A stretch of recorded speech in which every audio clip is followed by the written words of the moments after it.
Welcome back to the 101st online episode of Peacetime, hosted every Sunday morning by Peace Point with myself, Phra Nicholas Thanissaro, coming to you today from DIMC in Azusa, California. In the previous session, we looked at the opener of the Inner Peace Education series called Better Me, Better World. Today we'll continue on our way through the Inner Peace Education series with the second episode entitled Body Intelligence. I estimate today's session will run to about 60 minutes, with a 30-minute break halfway through for some meditation.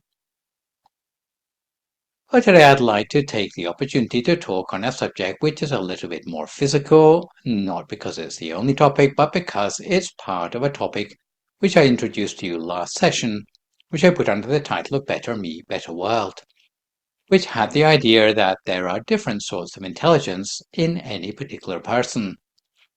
But by developing all the different sorts of intelligence, then perhaps you can have a more complete or cohesive life, especially from the latest books by Stephen Covey, which seem to be indicating that general direction of travel. A few days ago, I had a chance to watch all the video clips that a couple of the daughters of one of the supporters here in Azusa was showing off to me of all their gymnastics competitions. And they were somersaulting all over the place, whether it's on the bars or on the floor or on hanging bars, monkey bars. It's like, wow. Even when I was young and healthy, I still wouldn't have been able to start to do some of the things that they were doing, and these were only 9-year-olds. And actually, they're competing on state level doing that sort of thing. So yes, there's certainly skills to be developed on the physical level, and we cannot deny it. The physical skill set is one that doesn't really overlap with meditation, but somehow it seems to support the same character skills that I already started to outline last session with this particular proverb from the Buddha, which starts with the words, "Health is the most precious treasure." It's not the only thing that's a treasure, because contentment is also the ultimate wealth. A trusted friend is the best relative, and nirvana is the greatest bliss. But today we'll expand on the first line of the proverb and see what we can tease out in terms of the things that can actually support us to meditate better or to feel more contentment in life. So what we'll do is a deep dive on the physical side of things, with the idea that treasure is not just your net worth, because even if you're the richest person in the world with a huge mansion, driving a different supercar every day of the week, and you're an international celebrity, but none of this will do you any good if you happen to spend all your day lying in a hospital bed somewhere. So health really is something we often take for granted, and is often too late by the time we realize how valuable it was. And even with all the best will in the world and all the money which you put away for a rainy day, if you're going to spend it all on medical bills, then that's hardly an idea of finding contentment in life. So although we might be encouraged to work hard and compete in the rat race, possibly to the extent that we compromise our own health, really it's a false economy, because the extra income we get from doing overtime, we end up spending on our healthcare instead, if we're not too smart about it. So last session we already described different intelligences, and of course as meditators we're interested in the one in the middle, the spiritual side of things, the spiritual intelligence you might say. There's also an aspect of the bottom of the diagram in the green there, of being intelligent about your body. I would have liked to call it something a little bit more poetic, maybe something like embodied wisdom or embodied intelligence or something. But apparently all those words have already been snapped up by the robotics industry, so I guess that's not really what I want to talk about today.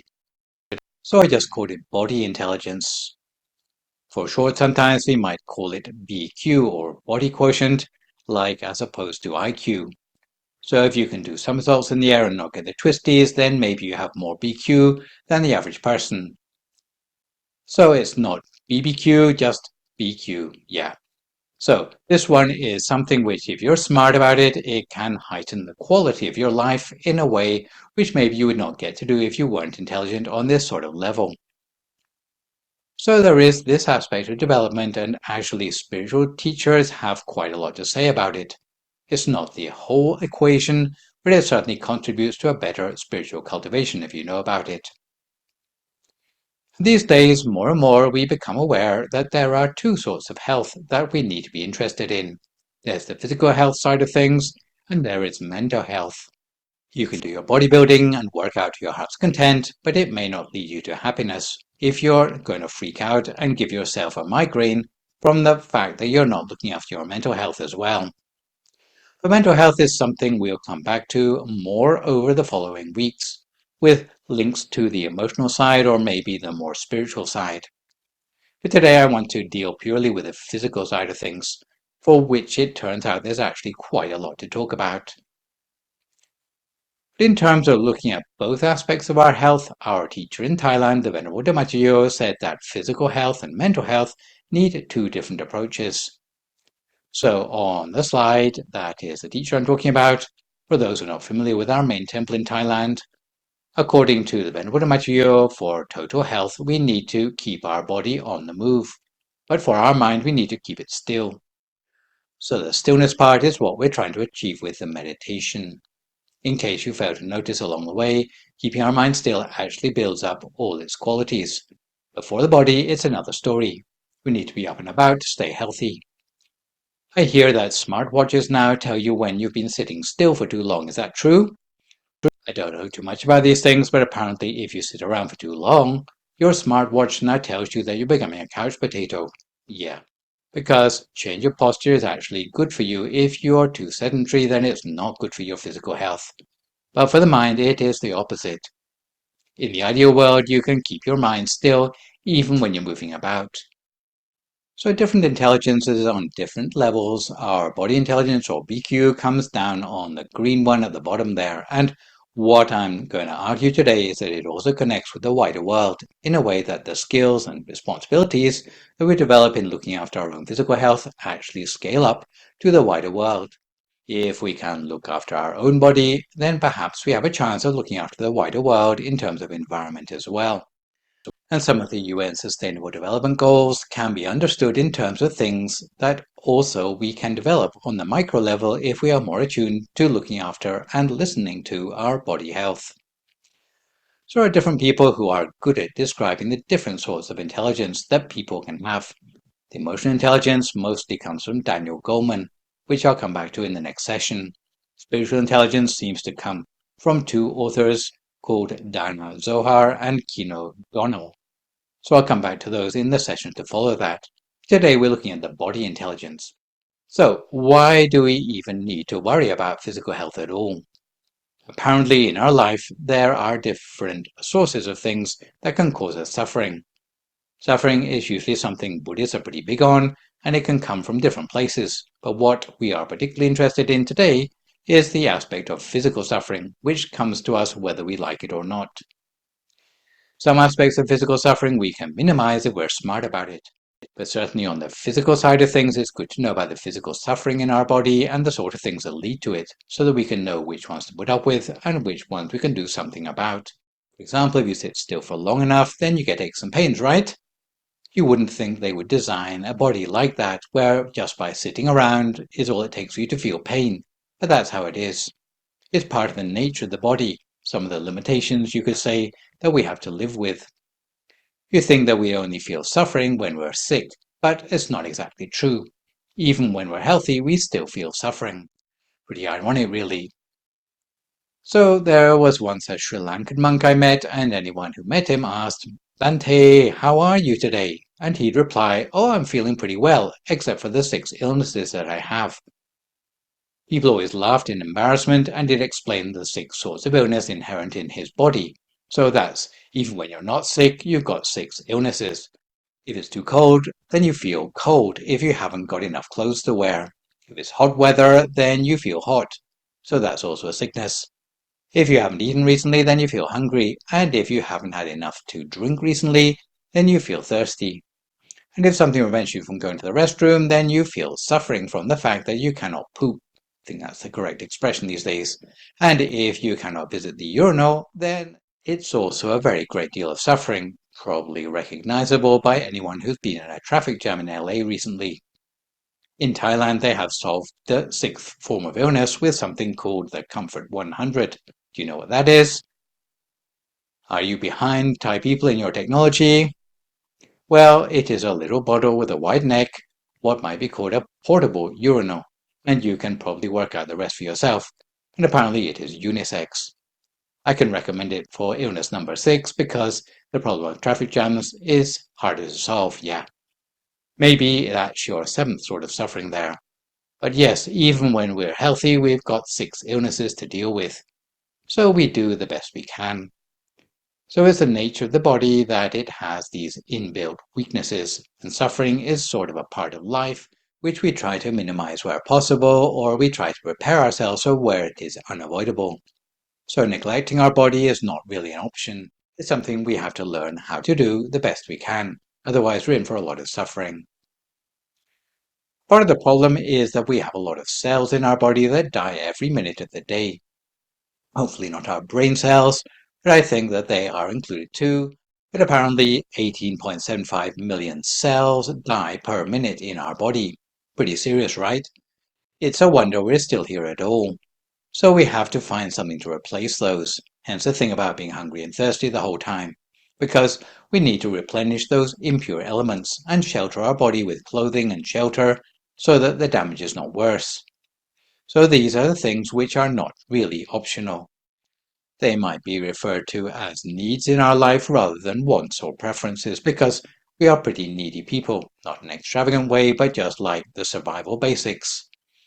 We need those things, so it means our life is not merely a walk in the park. We actually have to deal with quite a lot of sorts of suffering just to keep ourselves on the level. And we're not talking about improving our life yet, even just to get by. We still need to contend with a lot of things. So the question comes, seeing as we have to deal with all these problems in our life, how best to do it so that it doesn't leave us in a worse place, so that we don't develop sorts of habits that will affect our mind adversely, because some people can be too greedy or too reckless in the way they go about fulfilling their basic needs in life, or maybe doing it in a way that exceeds those basic needs, in a way that just leads to even more problems and suffering in their life as well. So there is this idea, and I'll come back to it in future sessions because some of the habits I talk about are actually habits of the mind and not of the body. But basically, cold, heat, hunger, thirst, and the need to poop and pee, all our physical suffering are things that we have to do stuff to overcome. If we are not very thorough in the way we go about it, let's say appropriating clothing, shelter, food, and medicine in an inappropriate way, then we become more dirty or messy in our habits. And if we don't have someone to really encourage us to be more systematic and organized in the way we look after these things, then our whole surroundings, so talking environment now, becomes more disorganized and messy as well. So that's 1 and 2 on the left-hand side of the slide there. Looking on the right-hand side, trying to regenerate ourselves. If we do become irritated by the fact that we're not looking after our health very well, and it does lead us to become less in control of the way we maybe lash out at people around us. If we're not feeling in a good way, if we get irritated and agitated, then it's no surprise if we lash out at other people by not talking to them politely. And if we were to become self-indulgent and think that we deserve to be treated better, for example, and we don't value other people's time, so we're not on time, and we run out of time to meditate, then our attention span will be diminished by the way we're constantly worrying about our personal suffering. This will sow the seeds of 5 bad habits, which are the opposite of something called the UG5, or 5 forms of universal goodness, which, again, I'll introduce you to over the next few sessions. But in brief, given that we have suffering in our lives, and we have to do something about it, how can we not pick up a set of bad habits as we gradually cope with the suffering in our life, so that we don't affect our environment or the people around us in an adverse way? So the body is almost like a physical system, which we are reliant on, despite the suffering in our life, to be alive at all. Our body is the only one that we have in our life, and we don't have a spare. I haven't heard of anywhere yet that can give you a full body transplant at any price. I think the possibility is still science fiction. They can replace bits of your body, but not your whole body. So our body is something which we have to look after, right? You'd be foolish not to. So the body is like a machine, and if we can learn how the machine works, then we can make a better job of looking after it. So now that we know the importance of looking after our body, before finding out what to do about it, let's settle ourselves for 30 minutes of meditation. So if you would like to find a comfortable sitting position for yourself now, as you listen to my guidance.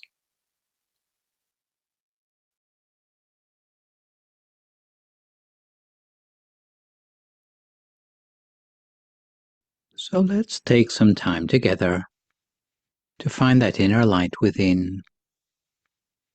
Usually we'd feel really lucky even to get to search for that light. But today we have the option to become the light by looking in the right place in order to find that light within us. It's not too far away. It begins by simply taking the time to relax our body, finding a comfortable position, whether we're sitting on the floor or in a chair. As we close our eyes softly, gently, naturally, as if we are going to sleep. Remember not to rush, taking it easy. Everything we're looking for is already right here inside us. And our meditation effectively begins to bring benefit the moment we begin to relax and bring our mind back to the present. So there's no rush. There's no hurry.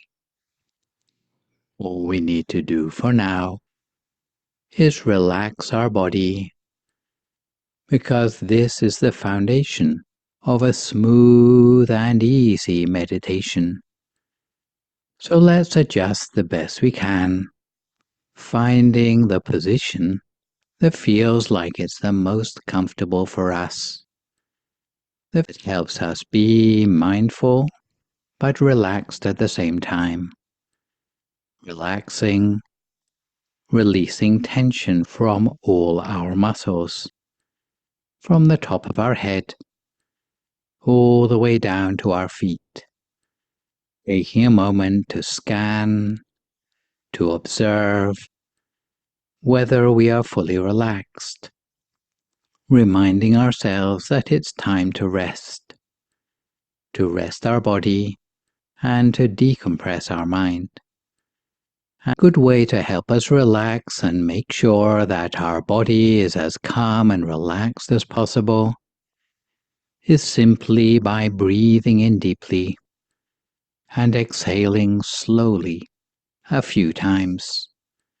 Breathing in the relaxation and following the breath softly and gently, feeling our breath as it's soothing, relaxing, calming.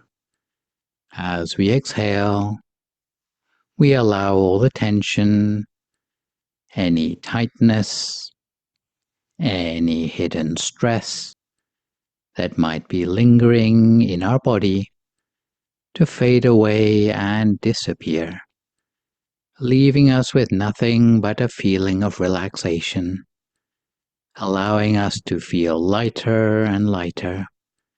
This is the power of simply relaxing, and we take a moment to appreciate how relaxing simply breathing can be. The more we relax, the sooner the process of physical disconnection will take place. The sooner can begin the new process of connecting to our inner happiness, our inner peace.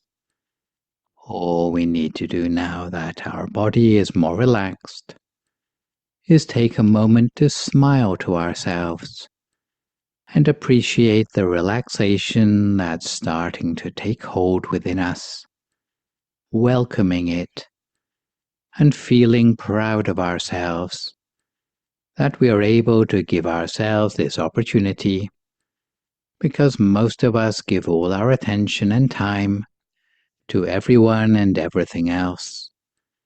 But right now, let's give ourselves some of that attention and time by pampering ourselves with some much-deserved TLC for a while, to become a better version of ourselves, not just for our own benefit, but for everyone in our lives, Our only responsibility for now is our own happiness, our own relaxation, so we can luxuriate in putting everything else on one side for now, all our responsibilities, all our commitments.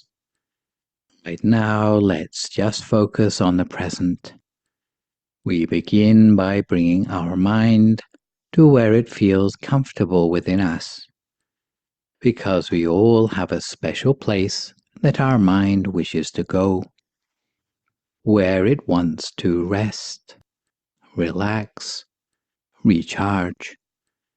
But to bring our mind to that special place, we can start however we like, as long as that method helps us to be mindful and comfortable.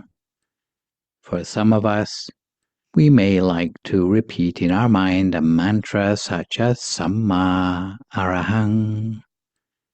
We might try using that mantra and just repeating that mantra like a lullaby or like a peaceful song, helping us to call the mind back to the present, softly and gently.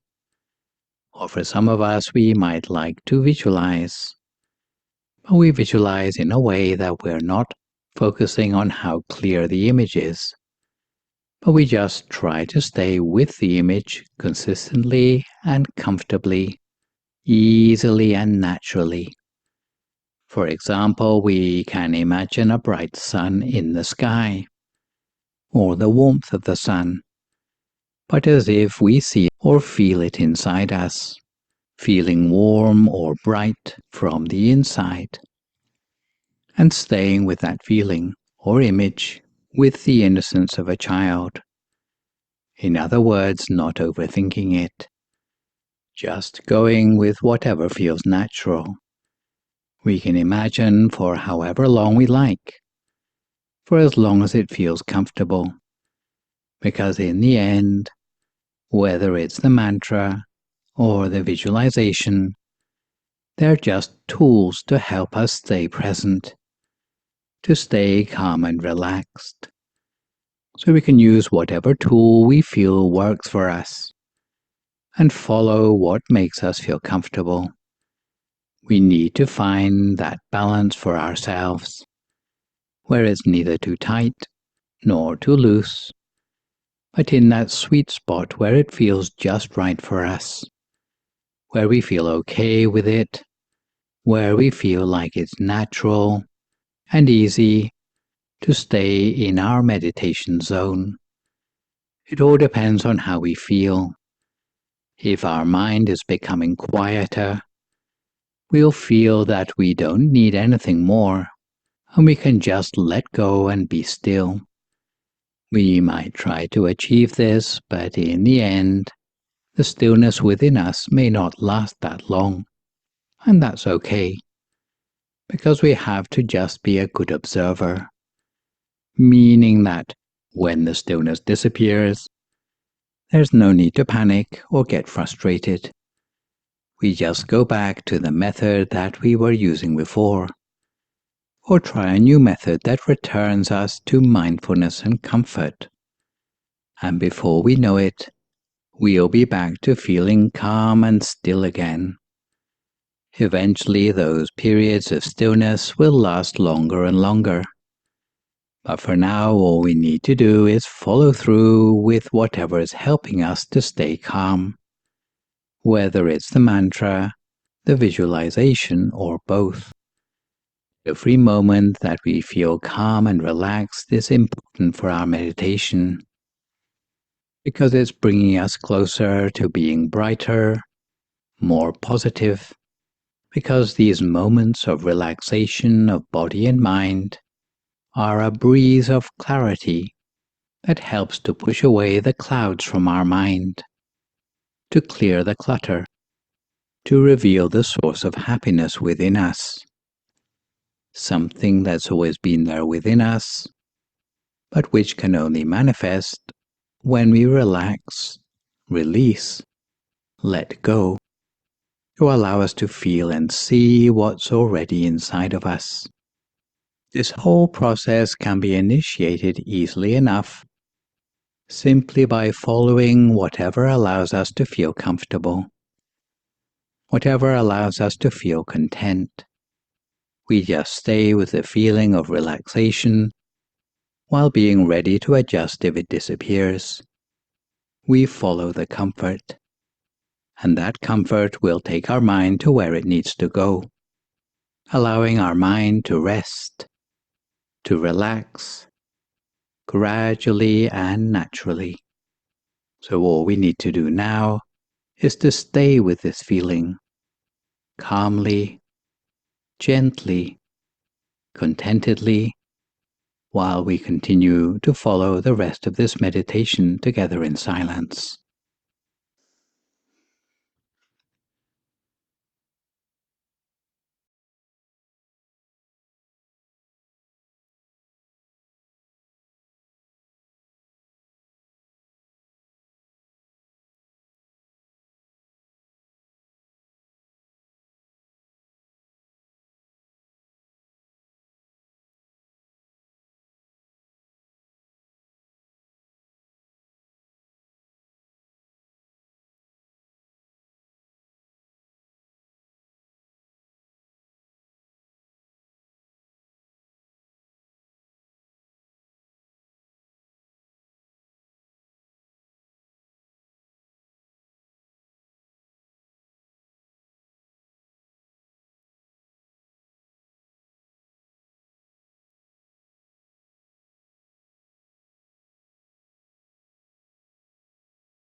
So we continue to maintain our mind calm and relaxed as we feel a positivity growing within us little by little.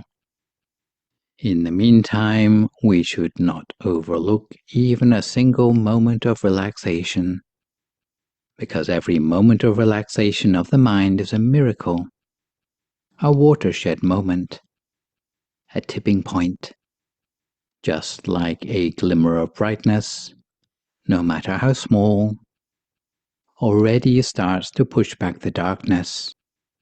These moments of relaxation of the mind indicate that our mind is beginning to break free from the negativity, free from greed, anger, and delusion. And these moments make space in our mind for something new. As we relax, as we release, allowing the burden we've been carrying to drop, allowing the negativity to fade, making room for us to feel happier, more positive, no longer allowing the darkness to conceal the brightness within. When our mind starts to let go, we feel a different kind of positivity within ourselves. And as we do that, our vision can expand, and we can see and appreciate phenomena more than before we meditated. Or we'll be able to re-examine the problems that we have in life in a new light. We are limited only by our own vision, or because our mind is clouded, making it hard to really see things clearly. So when we meditate, our vision will expand, and we'll be better able to interact with the roots of real-world problems. And as we meditate even deeper, not only does our vision expand, but it gets a more powerful perspective, which allows us to see the same situation more thoroughly. Even though we may feel superficially like we're already a good enough person, we'll start to notice things we can improve still further. But as we practice meditation, it's like the wind that's going to push away the clouds and reveal that happiness that's inside of us. So we continue in this way for a few more moments in silence until we come to time for some loving kindness meditation.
So adding little by little to the positive feeling inside us, we become increasingly able to spread our positive intentions or our loving kindness from within. So let's take a moment to share our positive intention, wishing for everyone, ourselves included, in ever-widening circles, that all beings everywhere be happy, be healthy, and also be able to find and practice for inner peace, so that everyone can become the best version of themselves. So we start from within us, spreading this good intention from our center, thinking of our loved ones, expanding the good intentions outward to everyone around us, no matter who they may be. We should resolve to be part of the solution to peace in the world, rather than part of the problem. So we spread these peaceful feelings of loving kindness, helping our mind to become brighter, more positive, by this simple but powerful practice. And once we've made this wish, we can come back to ourselves, come back to where we feel comfortable, come back to where we feel mindful and relaxed, and feel the positivity within ourselves, while continuing to observe and absorb the positivity from within us as we sit together for a few more moments in silence.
Sappha Buddhanupavena, Sappha Dhammanupavena, Sappha Sankhanupavena Sattha Soti Bhavantu Te. So if you'd like to come to the end of your meditation for today, you can gradually open your eyes again. If you feel at all uncomfortable, then slowly try changing to a more comfortable position before gradually finishing your practice. So picking up where we left off in our observations about the importance of looking after our own body, we now gently turn to look at some ways in which we can boost our body intelligence and its impact in a good way for the environment around us. So to start with, there have been many different ways to explain metabolism, but even from ancient times, they have talked about it as a set of elements which need to be kept in balance.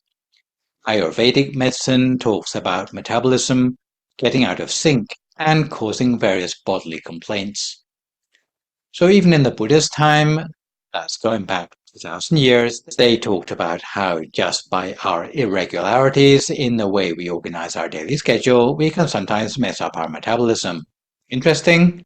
So if you get up at irregular hours, if you take a shower at irregular hours, if you take your meals at irregular hours, and if you go to bed at irregular hours, then you tend to throw your whole body out of sync in a way that will make yourself more vulnerable to different sorts of diseases or sicknesses.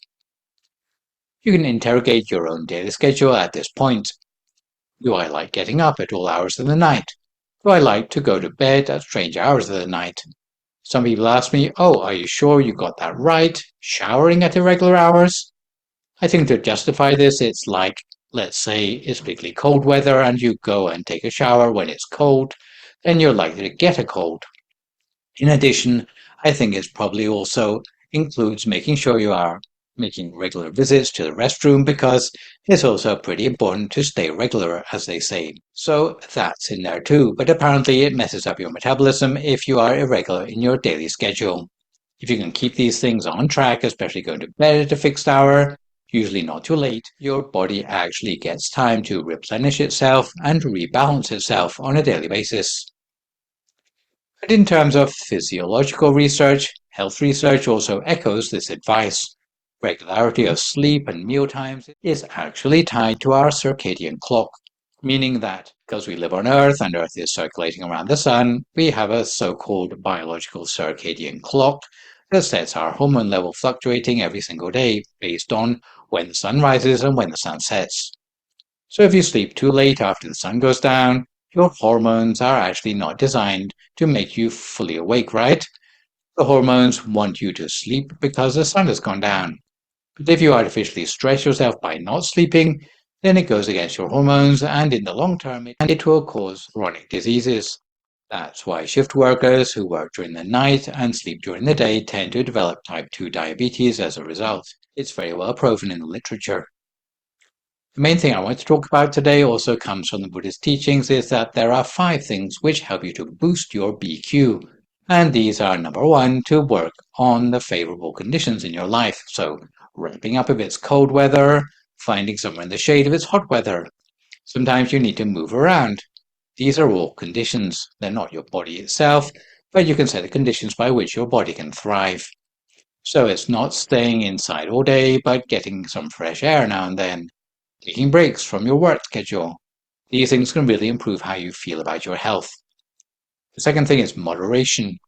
Moderation is not a magic solution to absolutely everything, but for most things to do with the body, moderation is a good thing. So, like you don't go and strain your muscles by taking too much exercise, but take a moderate amount of exercise. You might eat moderate amounts. You will have heard the wisdom that tells you how you can know when you have had enough to eat, right? In other words, mindfulness when eating. Well, here's one that you can try out for yourself that the Buddha mentioned in verse 983 of the Therigatha, that 4 mouthfuls before you feel full, you should stop eating and have a glass of water. This is again 2,000-year-old wisdom. Why 4 mouthfuls before? Why don't you just wait till you're full and then stop eating? Because if you're eating continuously, you've got 4 more mouthfuls on the way down your throat, which you haven't counted towards the feeling in your stomach yet. So that other 4 mouthfuls are already in the system, but they haven't registered in your stomach yet. So if you stop yourself and top off with a glass of water, then that will stop you at a point of moderation. Another possibility is that you could eat more slowly, of course, and maybe stop at 3 mouthfuls before. In terms of this 4 mouthfuls before you stop eating advice, in terms of biology, there are hormones regulating our peptides, for example, when we are feeling full and we stop eating, and controlled by hormones such as leptin and ghrelin. It's a hormone that takes time to be secreted and circulate in our blood. That's why the idea of stopping while you still feel a little bit hungry makes sense, because it takes time for the blood to circulate the hormone. It may differ for individual people, but certainly it would take a few minutes. I think the idea is to stop eating before you realize you're already full. So if you can get moderation for food right, it's amazing how you can manage to recognize moderation in pretty much everything else in your life. Food is pretty hard to get right. So if you can get food right, then pretty much everything falls into place. The third thing for body intelligence is avoiding rich or processed foods. Generally, all the things we love are the luxury foods, all the things we really want to ruin our health over. They're all our favorite foods. But if you can go instead for less processed foods, then it can help you to avoid heartburn and have a more relaxed time digesting. So having a look at the sort of things that you can digest easily would be helpful.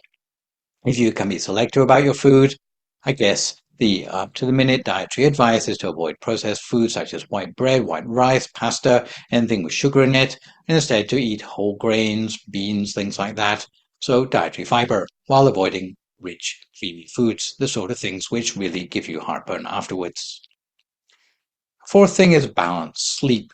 And it said that the sleep you can get before midnight has twice the value of the hours of sleep after midnight. So 2 hours of sleep before midnight is equal to 4 hours of sleep after midnight. So if you can get to bed early, even if you wake up earlier, that sleep counts for more. And the final of the 5 factors of body intelligence is virtuous living, which, since it seemed a bit ambiguous, I went and looked it up, and it actually includes things like having good friends who are like friends who will encourage you to look after your health and not be reckless with your health. But for virtuous living, it also includes avoidance of behaviors that trigger stress and anger to the point that it starts to affect your physical health as well. So, ironically, if you can make ethical decisions that you feel good about and you don't feel regret about later, then these will be generally the things that will help your physical health as well. So, mind over matter, some things in the mind actually affect the well-being of your body as well. So, 5 things that stimulate body intelligence. The belief concerning this scriptural source is that if you can do these 5 things right, it actually extends your lifespan. So if you want to give yourself a life extension, maybe start with these 5 things here. So some people might rightly ask, if it's all about me and my body and feeling good for myself, isn't all this advice just rather selfish? Well, just as we've claimed, we can extend the ramifications of our 4 sorts of intelligence to global issues around us, the sort of skills and responsibilities we build up when we take good care of our body, like reminding ourselves we've only got the one, and what are we going to do about it, is actually the same thinking that can reach out to make a better planet. Last session we talked about the United Nations Sustainable Development Goals, and there were 17 of them. From the 17, there are at least 6 which would be aided in the world if we are more intelligent about the way we look at our physical well-being. These include number 3 on good health and well-being, number 11 on sustainable cities and communities, number 12 on responsible consumption and production, number 13 on climate action, number 14 on looking after life below water, so not throwing all that trash in the sea, and number 15 about life on land. So these are how body intelligence and environmental responsibility connect up. So if you're not greedy and careless and throw trash everywhere, because we're not messy and so on, we can sustain ourselves in a slightly more responsible way. Then we don't let our greed and hatred and delusion spill over into the world around us. There was an English scientist and environmentalist called James Lovelock, who passed away in 2022, but he is known for formulating the Gaia hypothesis, where he said actually the whole world is like a huge body. Instead of just being made up of individual bodies, it's like the body of the whole world is made up of individual bodies making up its cells. If the metabolism of the earth is kept in balance, all the little creatures in the world help to balance one another out and keep the planet healthy. However, it's down to what role human beings are going to play in the system. Are they going to be the renegade cells like a cancer that kills the world? Or are they going to be like the brain cells of the higher consciousness that propel Earth toward a sustainable future? So his ideas got quite a lot of popularity from the 1970s onwards. I don't know how popular his ideas remain these days, but they are certainly more relevant than ever with our newfound awareness of climate change. Same sort of qualities we can build up for looking after our own body can also extend out into the world if we think about it on an environmental level, and most of these come down to the quality of mind. If we are working towards a more peaceful mind, where we are generous, kind, and wise, then these are the qualities which will also help Mother Earth to have a more sustainable future as well. So if we're thinking about how to promote our own body intelligence, some suggestions would be to ask ourselves on a regular basis, when does our body feel good? So that we can do more of that, right? What triggers feelings of poor health for you? How would you know that something is wrong with your body? What would be the warning signs for you? So you need to have a bit more awareness of that sort of thing. And you should try to become aware of what constitutes a healthy diet for you. And perhaps doing more to listen to your body, paying attention perhaps to how you breathe, patterns of when you feel hungry, or even simple things like your posture. These would help us to become more aware of how our body is doing. Just in conclusion, to do with body intelligence or BQ, A lot of it is down to awareness. So this might refer to things such as allergens, and the effects of these will vary depending on the person. In fact, they are down to refined oils which produce allergens in the body which are inflammatory. So we also might think about how many eggs we can digest on a daily basis. We might read up on nut allergies that can kill some people. We really need to know about ourselves and what we individually can tolerate in terms of digestibility. Or, for example, if you have a swollen ankle and you ignore it for weeks, believing it will get better on its own because you don't know what's wrong with it, then that's not smart, right? But if we finally got it checked out and we find out that in fact there's a fractured bone there and that it has to be reset, then wouldn't that awareness lead us to truly better health? Second thing is knowledge, something known as health literacy, like getting literate about how your body works, right? So we can take better care of ourselves. Just like we might read the user manual on a new piece of equipment before we start using it. Generally speaking, unless you're Thai, of course, because Thais wait till the equipment breaks and then they read the user's manual to find out why. So don't be like that with your body, right? For example, you might find out that you don't drink enough water because you find out how much an average person needs to drink on a daily basis. And if you didn't know how much was enough, then you wouldn't be able to make the right decision there. The third thing is engagement. So if you don't know the answers, you study the research and consult the best practitioners. You sometimes yo-yo between good habits and bad habits because you're not sure about it, because you don't have the information available. You prefer to pretend that it's not a problem with your body. But if you actually engage with what needs to be known about the subject, then you can't just stick your head in the sand instead of dealing with your health problems. So these may be ways forward in case you want to develop that body intelligence. I'm not saying you'll be able to go and do somersaults around the floor of a gymnastics arena like those two girls I was telling you about earlier, but certainly you'll be able to extend your life for as long as you can without having to have that suffering in between. So today we've been looking at Inner Peace Education Session 2 on body intelligence, because a lot of people are disconnected from their body, and it's really good to be more intentional with our daily practices because health is wealth, and without it we have nothing. For my next live session online, which will be, fingers crossed, a week on Sunday morning, I'll move on to the third session of the Inner Peace Education series on a loving relationship to the world. So for good measure, I'd like to remind viewers to keep the questions coming in about meditation topics you've learned in the lecture to the email address you can see spelled out in the slide, and I'll do my best to answer these on my next session. In the meantime, try to avoid recklessness or complacency, maintain a positive mood, speak only positive words, forgive others, extend good wishes to others, and meditate daily. Hopefully, as a result of today's session, you will be smarter about the way you look after your body and your health, if not the environment at large. So that's all for today. Thanks for viewing. So long, folks, and stay safe.